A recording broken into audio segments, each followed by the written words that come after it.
Enveloppement à la crème d'algues chaudes pour Kevin Mayer. Le soin fait partie du programme Malouin de ce spécialiste du décathlon. Les sensations après sont vraiment bien. Et puis c'est un apport en minéraux énorme, etc. Donc c'est sûr que de rester 20 minutes couvert d'algues, ça peut être agréable, mais le ressenti il est surtout après. Au menu des 17 athlètes hébergés durant 5 jours au therme marin de Saint-Malo, des soins donc, mais aussi des entraînements. Si c'est la claque comme ça, propre, technique.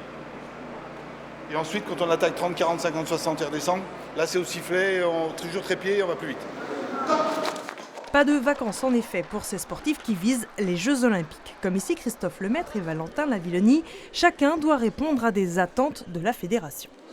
Des bons enfants, mais ça reste quand même quelque chose d'assez sérieux quoi qu'il en soit.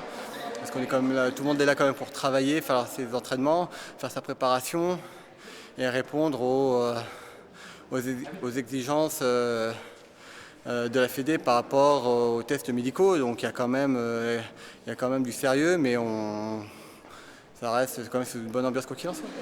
Difficile dans cette ambiance d'échapper à quelques sollicitations. Les licenciés de clubs d'athlétisme malouins ainsi que quelques collégiens profitent des entraînements pour côtoyer leurs champions. Cela fait partie du métier pour cette équipe de France qui cherche aussi un peu son âme à Saint-Malo. C'est le stage de début de cohésion en vue des Jeux de Tokyo 2020. Donc les lanceurs, les demi-fondeurs, les sauteurs, les sprinteurs, tous ensemble. Et voilà, on est focus sur Tokyo 2020. L'échéance est encore un peu loin. Espérons que l'air marin leur fera du bien.